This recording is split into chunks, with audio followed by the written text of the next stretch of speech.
नमस्कार, मैं योगेश राणा। राहुल गांधी ने अपनी भारत जोड़ो यात्रा का दूसरा चरण दिल्ली में हनुमान मंदिर से शुरू किया और प्रियंका गांधी ने राहुल गांधी के ऊपर भगवान हनुमान का आशीर्वाद होने की बात कही। क्या इसके पीछे भी कोई प्रमुख वजह है? जब इस सवाल का पीछा करते हैं तो एक बात समझ में आती है। आप गौर कीजिए, कांग्रेस में पिछले 8 साल से एक तगड़ी कसरत और बहस चल रही है और वो यह है कि आखिर इस परसेप्शन को कैसे तोड़ा जाए कि कांग्रेस मुसलमानों के लिए काम करने वाली एक राजनीतिक पार्टी रही है।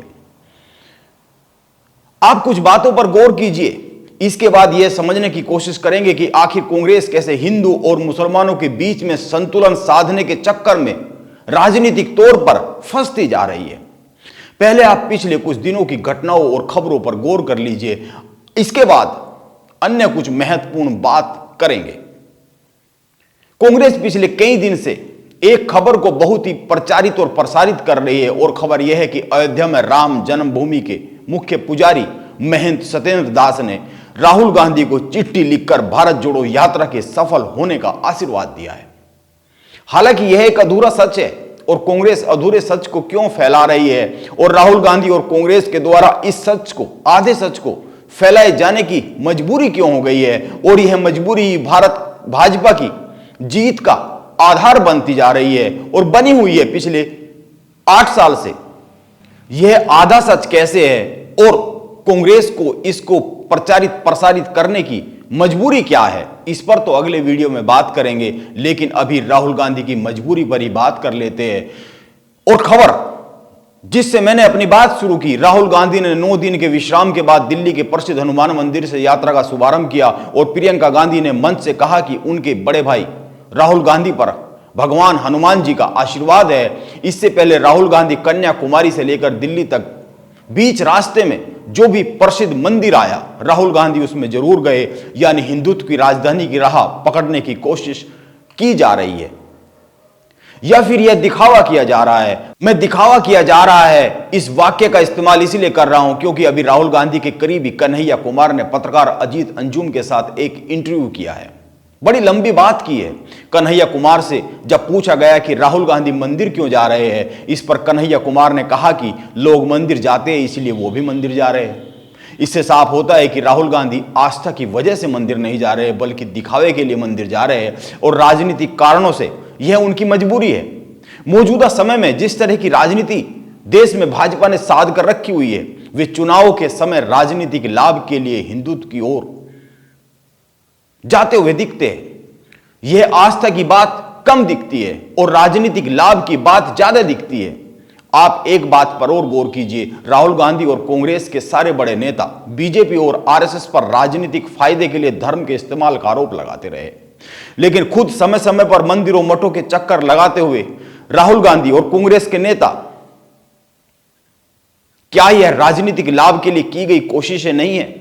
इसीलिए कांग्रेस की यह जो राजनीतिक दुविधा है, धर्म की राजनीति करे तो किस तरह से करे और हिंदू धर्म की राजनीति में भाजपा से हिस्सेदारी लेने के चक्कर में क्या मुसलमानों को बिल्कुल ही नजरअंदाज कर दिया जाए? राजनीतिक तौर पर यह मौजूदा समय में कांग्रेस की एक बड़ी दुविधा है। आप कुछ अन्य बिंदुओं पर भी ध्यान दे लीजिए, इसके बाद आप कांग्रेस की इस दुविधा को पूरी तरीके से समझ जाएंगे। पहली बात, कांग्रेस के भीतर मुस्लिमवादी छवि को हटाने की फिक्र कितनी गहरी है, यह आज नहीं 2018 के सोनिया गांधी के भाषण से समझी जा सकती है। आप याद कीजिए, सोनिया गांधी ने साल 2018 में एक कार्यक्रम में कहा था कि बीजेपी लोगों को इस बात का यकीन दिलाने में सफल रही है कि हम मुसलमानों की पार्टी है।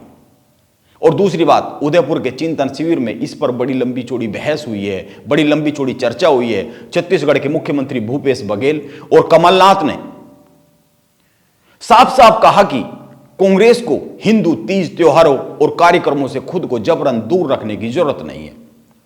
और आप याद कीजिए, छत्तीसगढ़ में भूपेश बघेल और मध्य प्रदेश में कमलनाथ ने, जब कमलनाथ मुख्यमंत्री थे, राम गमन पथ का निर्माण, गोमूत्र गोबर की खरीद, गौशाला और आध्यात्मिक विभाग की स्थापना, संस्कृत की पढ़ाई पर जोर देना। छत्तीसगढ़ में तो भूपेश बघेल ने राम वन गमन पथ परियोजना पर बड़ा तेजी से काम शुरू कर दिया है। राम गमन पथ को विकसित किया जा रहा है। भगवान राम वनवास काल में छत्तीसगढ़ क्षेत्र में जहां जहां से गुजरे उन स्थलों को विकसित किया जा रहा है। करीब 2200 किलोमीटर का यह पथ है। 130 से अधिक जगह है जिनको विकसित किया जा रहा है। भगवान राम वनवास काल के दौरान इन जगहों पर रुके थे, ठहरे थे, इन जगह से गुजरे थे। यह ध्यान में देने योग्य बातें हैं। अब तीसरी बात पर आते हैं। कांग्रेस के वरिष्ठ नेता ए.के. एंटनी ने भी हाल के दिनों में कहा है कि नरेंद्र मोदी सरकार के खिलाफ लड़ाई में हिंदुओं को साथ मिलाने की जरूरत है। केवल अल्पसंख्यकों के बलबूते से यह जंग नहीं जीती जा सकती है। लेकिन जैसे कि 2018 में सोनिया गांधी ने कहा था, भाजपा लोगों को यह विश्वास दिलाने में कामयाब हो गई कि कांग्रेस ने अतीत में केवल मुसलमानों को ध्यान में रखकर राजनीति की। इसीलिए मेरा मानना है कि यह सही है। कांग्रेस में इस बात को लेकर एक बड़ी कसरत चल रही है कि कैसे मुसलमानों के लिए राजनीति करने वाली पार्टी का टैग हटाया जाए। लेकिन कांग्रेस के रणनीतिकार इस पर कोई स्पष्ट नीति बनाते हुए नहीं दिख रहे। यह भी एक सच ही है और वो बना भी नहीं सकते हैं। यह भी एक सच ही है। आप इसको एक उदाहरण से समझ सकते हैं। आजकल उत्तराखंड के हल्द्वानी शहर में एक मुद्दा बड़ा जोर शोर से उठा हुआ है। यहां पर रेलवे की भूमि पर करीब 4,500 अवैध मकान और इन मकानों को लेकर हाईकोर्ट का एक फैसला। इन मकानों को हटाने का उत्तराखंड हाईकोर्ट ने आदेश जारी किया हुआ है। यह पूरा इलाका मुस्लिम बहुल इलाका है। यहां पर करीब 50,000 लोग रहते हैं। आजकल हल्द्वानी में देश का पूरा मीडिया पहुंचा हुआ है और इस पर कई तरीके से बात हो रही है। कांग्रेस ने इस मुद्दे को बड़े जोर शोर से उठाया हुआ है। कांग्रेस के नेताओं का कहना है कि इन 4,500 घरों में रह रहे करीब 50,000 लोगों के लिए कोई व्यवस्था की जाए। कांग्रेस के लोकल विधायक सुमित हृदय के नेतृत्व में कुछ लोग इस मामले को लेकर सुप्रीम कोर्ट भी गए हैं। लेकिन उत्तराखंड में भाजपा की सरकार, भाजपा के नेता और देश में भी भाजपा के नेताओं की ओर से कोई खास बयान इस पर नहीं आ रहे। बहुत ही सदी सदाई एक बात बोली जा रही है, यह न्यायालय से जुड़ा हुआ मामला है। जैसा न्यायालय का आदेश होगा उसका पालन किया जाएगा और यह देश के हर नागरिक का कर्तव्य है कि वह न्यायालय के आदेश का पालन करे। और कांग्रेस इस मुद्दे को जितनी तीव्रता से उठाएगी, भाजपा को उतना ही राजनीतिक तौर पर इसका लाभ मिलेगा। अब अगर कांग्रेस इतने लोगों को बेघर होने का मुद्दा ना उठाए तो उसके हाथ से अल्पसंख्यक वोट जाने का खतरा पैदा हो जाएगा, क्योंकि आम आदमी पार्टी, समाजवादी पार्टी से लेकर असदुद्दीन ओवैसी तक इस वोट बैंक पर काम कर रहे हैं, नजर गड़ाए हुए बैठे हुए। और आप हल्द्वानी के मुद्दे को ही देखेंगे तो सपा के सांसद, सपा के नेता वहां पर पहुंचे हुए। इस घटना के राजनीतिक मायने भी है और समाज की हर घटना के राजनीतिक मायने होते हैं। इसीलिए मैं इस घटना के राजनीतिक असर की बात कर रहा हूं। इसीलिए कांग्रेस धर्म की राजनीति करने को लेकर आजकल एक बड़े धर्म संकट में फंसी हुई दिख रही है। यह बहुत ही साफ साफ से एक तस्वीर है और यह साफ साफ महसूस किया जा सकता है कि वो हिंदू धर्म की राजनीति करने के लिए मजबूर हो रही है। और राजनीति जब भी मजबूरी में की जाती है तो लोग उसको समझ लेते हैं, भांप लेते हैं। इतना तो माना ही जाना चाहिए। इसीलिए अंत में आप एक बात पर और गौर कर लीजिए। साल 2014 के लोकसभा चुनाव में 31% भाजपा को वोट मिले थे और 2019 के पिछले लोकसभा चुनाव में करीब 37% भाजपा को वोट मिले हैं। इसीलिए यह तो एक सच है कि सारे हिंदू भाजपा को वोट तो देते नहीं है और कांग्रेस इसी बचे हुए वोट को पाने के लिए बेचैन है। लेकिन वो केवल बेचैन ही रहने वाली है। मौजूदा राजनीति जिस तरीके से देश में सदी हुई है, इसको देखते हुए मौजूदा राजनीति में यह वोट कांग्रेस के पास जाता हुआ तो दिखता नहीं है। इसीलिए कई लोग भारत जोड़ो यात्रा को लेकर यह सवाल करते हैं कि बहुत अच्छा है, भीड़ जुट रही है, राहुल गांधी की छवि बदल रही है, यह तो बहुत अच्छी बात है। लेकिन यह भीड़ वोट में कैसे तब्दील होगी, यह एक सवाल है जो आजकल बहुत ज्यादा किया जा रहा है। और इस सवाल को मैं ही नहीं कर रहा हूं, कई सारे लोग कर रहे हैं। अजीत अंजुम भी इसी सवाल को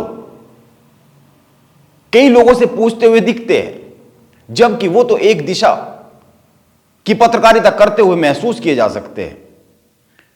यह कांग्रेस की एक बड़ी समस्या है जिसका भाजपा को सदा ही लाभ मिलता रहा है और मैं मानता हूं कि अभी 2024 में भी मिलने ही वाला है। बाकी रही 2024 को लेकर देश की राजनीति किस तरफ जाने वाली है, गठबंधन महागठबंधन होने वाला है कि नहीं होने वाला है, राहुल गांधी को प्रधानमंत्री पद के उम्मीदवार के लिए सभी विपक्ष के लोग स्वीकार करेंगे कि नहीं करेंगे, या फिर चुनाव के बाद में कोई समीकरण बदलेंगे, भाजपा इस बार भी क्या 300 पार जाएगी कि नहीं जाएगी, यह सब तो समय के साथ ही सामने आने वाला है। नमस्कार, आप बने रहे मेरे साथ।